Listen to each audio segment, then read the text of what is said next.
Okay? We realize that in not every nation there's a strength and conditioning coach assigned to a national team.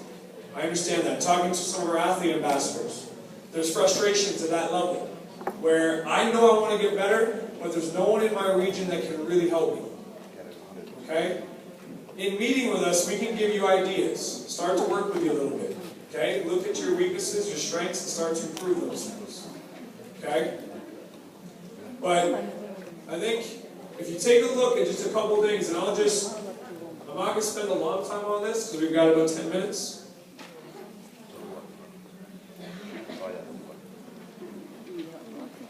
Okay? Lower body power. How do we improve lower body power, you guys?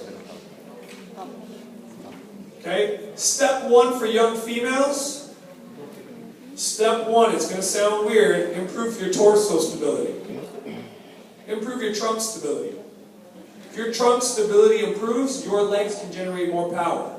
This is the center of your power. Okay? Everything comes from your hips, yes, but it's got to transfer through here as we skate. From this hip to this arm, it transfers like this, in an X. Okay? We need to improve our torso stability. So in your warm-ups, have the coaches had you doing bridges? Yes, we've been doing planks, things like that. Okay, watch the warm-ups. Pay attention to what we're doing. We're trying to improve your torso stability. Okay? Aside from that, how else? I heard squats. Lunges. Yes. In order to improve power, you must first improve strength. And eccentric strength. Everybody, let's get all the athletes. Just the athletes. Stand up for me. Up. Just the athletes. Good. We're going to demonstrate the difference between concentric and eccentric strength. In order to improve power, a lot of our young athletes have a hard time controlling their body and slowing down and starting up again. To improve that, I want all you guys to just sit to your chair and up again. Down one, up one. Ready? Down, up. Okay? If you do squats at that pace at your age, your eccentric strength will never improve. Now I want you to go down for 4 seconds. Ready? Wait. Ready? And go. 4. Whoa. Up again. Up, up, up. Watch. And down. 4, 3, 2, 1. Up. 1, 2. Good. Okay, have a seat. Which one was harder? Second one. Okay, you're improving your muscles' ability to control your body. You need to train at those speeds at a young age in order to develop eccentric strength. Does everybody understand that? When we do push-ups, not 1, 1, 4, 3, 2, 1, 1. Does everybody understand that? Okay, then you can control your body better and then generate more power. Aside from the strength training in the torso, now let's talk about how do we get fast? How do we get explosive? What do we do? What's that? Jumps? What kind of jumps? What do you think? What are things that we can have in our hands that just kids do? They used to do. Skipping. Jump rope. Okay? Use that in your warm-ups. Quick. Get nice and quick with it. Okay? Count how many footsteps you can do in 10 seconds. And get fast. Okay? Sprint. Jump. Do a variety of things, but we want you to understand that in order to improve lower body power, it comes from different areas. Do you want to hit on any of these? Do you want to hit the next one? No? Keep going? Alright, I'm going to keep going. Okay? Upper body strength. For young girls, push-ups. And not push-ups from your toes, unless you're ready. Okay? The worst thing that I hate to see is push-ups like this.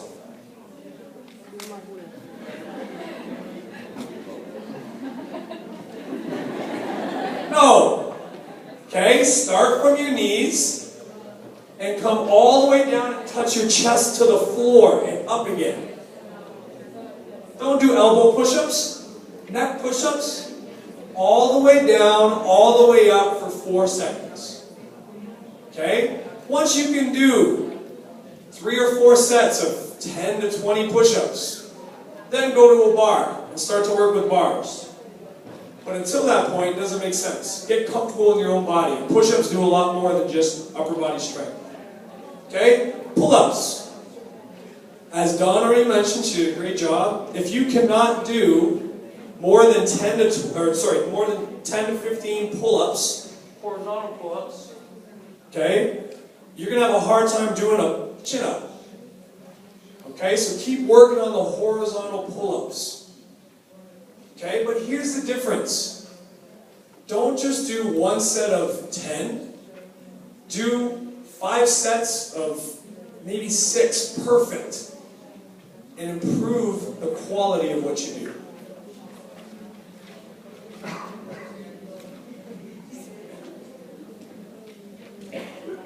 Speed. How many people here have a track coach in their area? Raise your hand that can teach you how to run better. A track coach. No? Okay. If not, you should be at least once or twice a week in your off season doing sprints of different lengths. Fast. Okay, but also learning how to run well, if you can. Okay? So acceleration or speed, learning how to run well, but we also mentioned, okay, the most important muscles to run with are these.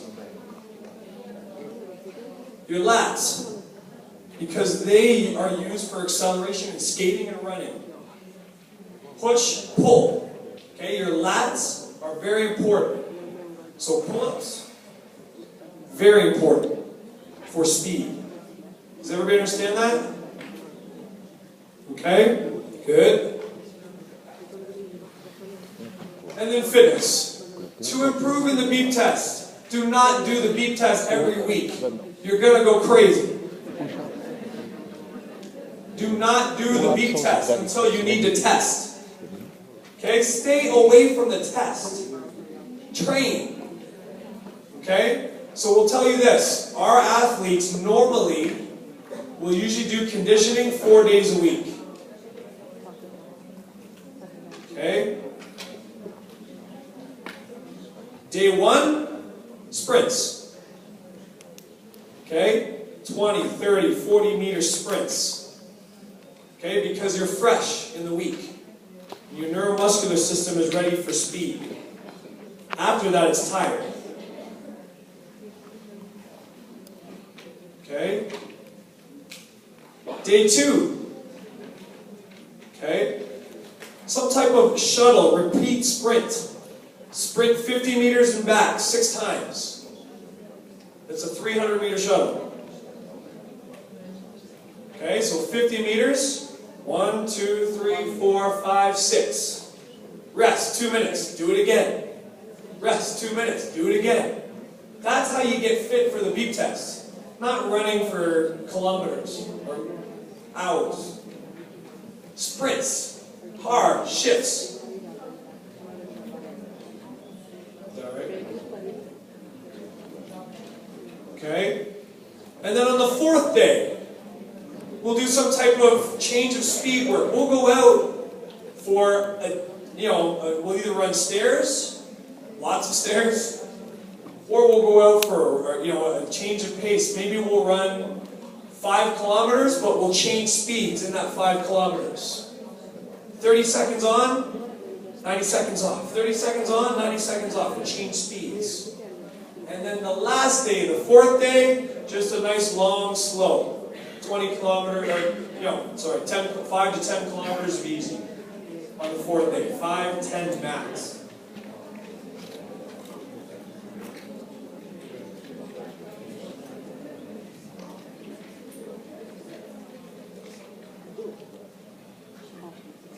Okay, but I want to emphasize, you do not get fit for sport by doing long, slow, straight line running. You do not get fit for basketball, volleyball, hockey, any sport that requires change of speed and direction. You should never do more than 1 day a week of slow, long running. Doesn't make sense. Or biking. And I just want to point one thing out. Biking, for hockey, not so good on the hips and the back. Okay? So think of it. As a hockey player, you stay here. You stride, you switch, you stride, you switch. You stay here all the time. Your hip flexors are shortened. If I sit in a bike, what happens to my hip flexors? They're still short. Most NHL clubs are getting rid of bikes as a cool down. They're having the athletes run, open up their hips. Stop sitting like this all day. Okay, so I want you to understand that yes, biking once a week is okay, but our athletes don't usually train a lot on bikes anymore. Try and keep them off the bikes. Once a week okay, other than that, run, sprint. Okay? Are there any questions based off what I just said? Yeah? When you're talking about the 4-day thing for general fitness, is like 4 days consecutively? No. Good question. So when I said 4 days of conditioning, that could be a Monday, Wednesday, Friday, Saturday. Okay? And it also depends on the off season if you get ice as well. Right? So it really varies. But you have to slot in your weight training as well. Don't get me wrong, every athlete is different. Okay? You might see, Wick or Wickenheiser here, and she might go skating this morning at 6 a.m. to hit the weights in the afternoon. But she's fit enough to handle that. But it took her 10 years to get there, plus. Right? So don't look at what she's doing and go, I gotta be doing that. You have to work that hard, but slowly move up to that level. Good question. Okay? Yes? Is there a way we can measure both vertical jumps if we don't have the device? Yes. Great question. What you'll do is you'll come up to a wall and put a tape measure on the wall. Have the athlete stand beside, measure how high they reach, and then down, 1, 2, and then touch. And put chalk on their fingers. Touch with chalk. And then you can rub it off the next athlete. And then, so that's your power for face-offs, static power, and then counter movement, same thing, and then drop, and then up right away. And so you're looking at the two types of power, but just against a wall with a tape measure. Great question. Great question. Yeah? In terms of the gold, silver, and bronze standards, most of the girls here are 16, 17 years old. So is that something, I mean, obviously that's always a target to be shooting for, but are those standards age-related? I mean, yes. 1 to 2 years? Yep, those are standards of U18. Under 18, those are your standards. Okay, those are not senior standards, those are U18 standards. Under 18. Okay, to be at the highest level, those are U18 standards. Those need to be U18 standards for this age group. We need in this camp to open your eyes to, holy cow, I have to work. Not, yeah, I'm just going to come to a camp. It's got to be work. Okay? It takes a lot of heart, a lot of dedication.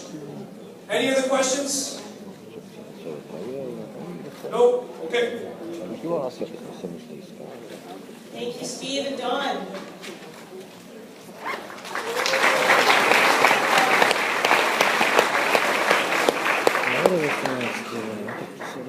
Okay, so one thing I just want to touch on, when Steve was talking about, do you have somebody in your area to teach you how to run better? Athletics is something that is big around the world, so every single one of you has somebody around you that can help you run better, which will then help you with hockey. There are a lot of other sports that might be more popular in your country than hockey. Use their resources as well. Start thinking creatively. Coaches, start getting to know people in other sports around you. Maybe you have something they could use as well. Find a partnership. It might not cost anything. So let's get a little bit creative as we start building up our athletes, giving them some more resources. Okay, ladies, you have a lot of information. I hope you go home and continue to work. Some of you that were here last year, you'll notice that your results from the tests that we ran last year are also on your sheet. So some of you got a little better, some of you didn't. So you will continue to track. And just so you know, your federations will be getting these results. The only one they won't have your name attached to is the body composition, because as Steve said,